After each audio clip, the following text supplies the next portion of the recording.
Bom dia, boa tarde, boa noite, mais uma vez com vocês, canal Alexandre Lucas Flá, trazendo informação, trocando ideias, vamos direto ao ponto, direto ao que interessa, muito assunto. Hoje é dia 11 de junho de 2025, é o dia que o Flamengo parte para os Estados Unidos, o Flamengo que é o último clube brasileiro a deixar o solo nacional em direção aos States, né? O Fluminense foi o primeiro time a deixar. Vamos falar inicialmente então dos nossos adversários, nossos compatriotas. O Fluminense foi o primeiro time a deixar o Brasil, já está lá há alguns dias.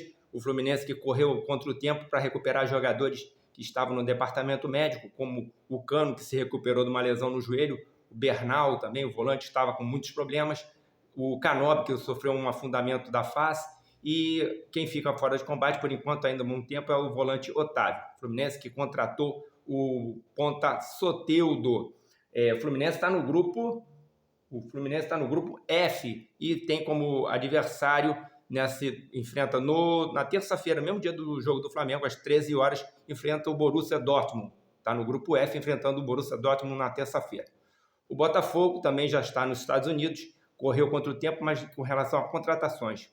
Fez cerca de 5 contratações, entre elas Arthur Cabral, o jogador que estava no time do Portugal, né? Estava no Benfica. Jogador que passou aqui pelo Palmeiras, teve destaque no Palmeiras, centroavante que vem para ficar no lugar do Igor Jesus, além de mais 4 contratações, entre elas o garoto Montoro do Vélez Sarsfield.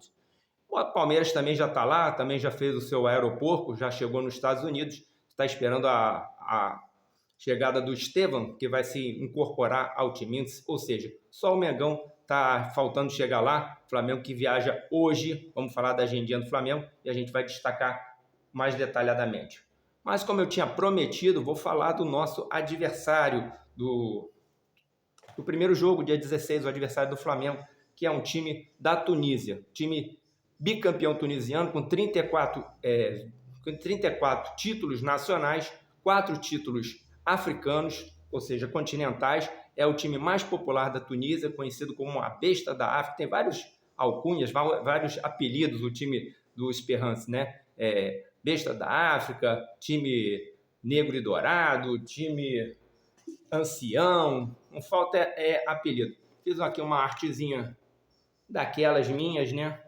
Pra gente ver aqui o time do Esperance, que tem Ben Said, Bolchina, Tongai, que é um jogador argelino, Merriá, que é o xerifão da zaga, Obelu, volante, Irmida, que é o lateral esquerdo, aí vem Ian Sassi, que é o mais conhecido da gente, que é um ponta direita, passou pelo Coritiba e Vasco da Gama, o Belatti, meia, Rodrigo Rodrigues, jogadores principais do time deles, também brasileiro, com passagem pelo Bahia, Konaté, sempre tem um Konaté no time africano, e um jogador de destaque, ponta esquerda, Mokuana, que é jogador sul-africano, beleza? O técnico Maher Kanzari é também tunisiano, ex-jogador do clube. Então, tá aí a provável time base do Esperance da Tunísia, beleza? E eu vou mostrar mais ou menos como é que esse time se comporta taticamente em campo,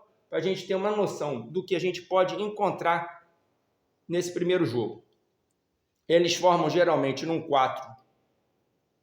4-3-3, sendo que como os pontas são jogadores que jogam com o pé invertido, o Ian Sassi é um canhoto que joga pela direita e o Mokuana é um destro que joga pela esquerda, ou seja, são jogadores que não jogam buscando linha de fundo, eles jogam buscando geralmente fechar, né?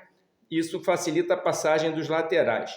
O que também acontece quando enfrentam times mais fortes é que esses jogadores, os pontas, se somam ao meio-campo, fazendo um bloco aqui de 5 jogadores e o time se transforma no famoso 4-5-1, né? O que deve acontecer em grande parte do jogo. Ou seja, o Rodrigo Rodrigues deve ficar muito isolado e os pontas se transformarem quase em meias, se somando aos outros 3 homens de meio campo, tá? Esse deve ser o desenho, a maior parte do jogo que a gente vai enfrentar contra o time tunisiano. Beleza? Então é isso, nosso adversário do dia 16 às 22 horas, que nós temos aí pela frente. Vamos falar da nossa agenda. O Flamengo está treinando hoje, à tarde, e à noite, às 23 horas, é o voo para os Estados Unidos, com chegada prevista para as 7 horas e 45 minutos. Eu estou com a agendinha aqui e vou passar para vocês mais ou menos o que o Flamengo vai fazer, né? O Flamengo chega, como eu falei, com chegada prevista às 7h45, e aí Flamengo sexta, sábado e domingo treina. Ou seja, já vai se ambientando, vai ficando já ambientado ao clima, né? Ao clima dos Estados Unidos, tá? Ficar em Atlantic City, né? Em Atlantic City, no domingo, o Flamengo pega de ônibus e vai para Filadélfia, quando na segunda-feira faz a sua estreia.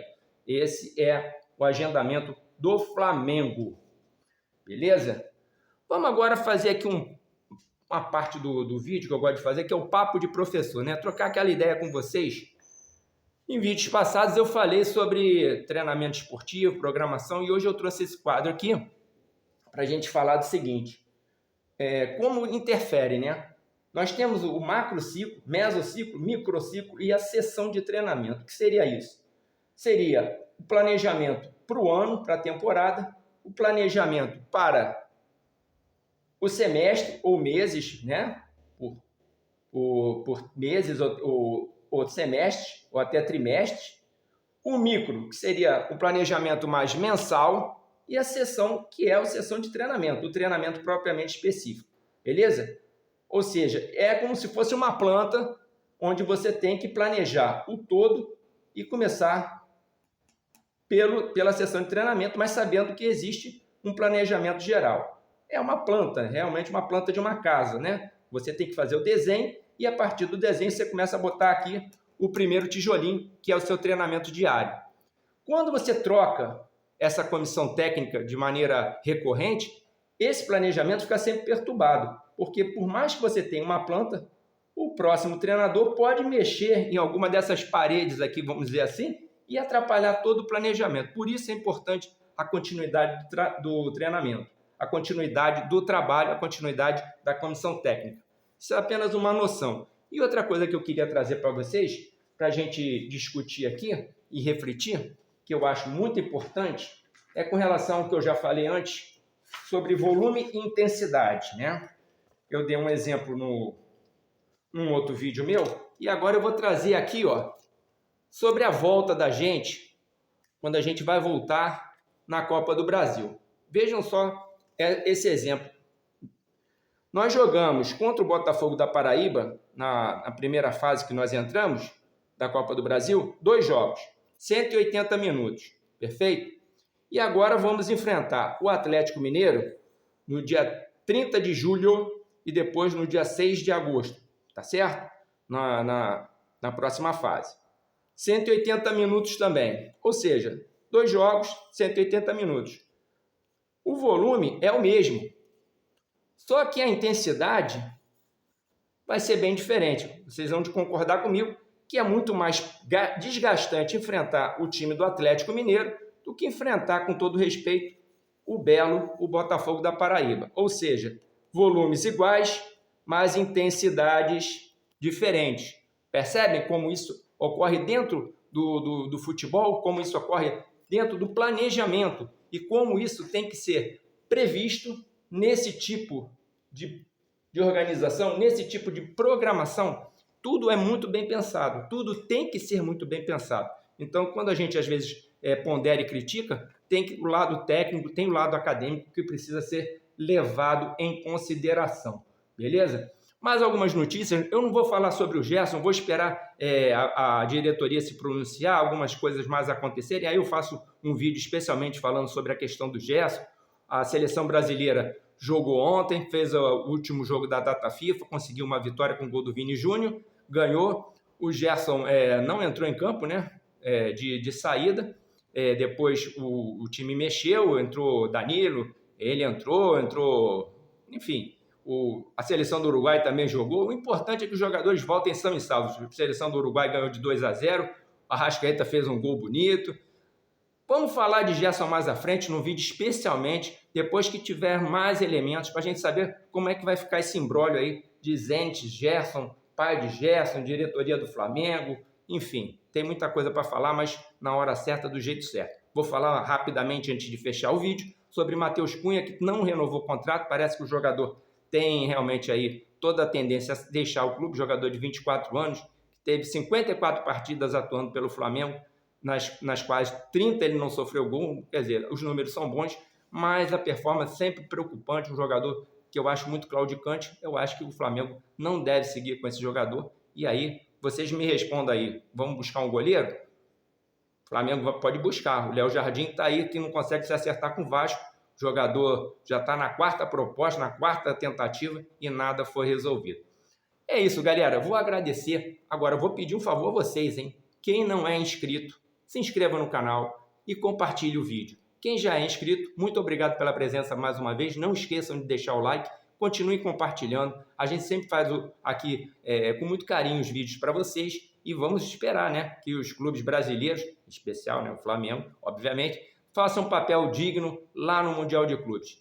Até a próxima, fiquem com Deus, um prazer sempre estar aqui com vocês. Saudações rubro-negras!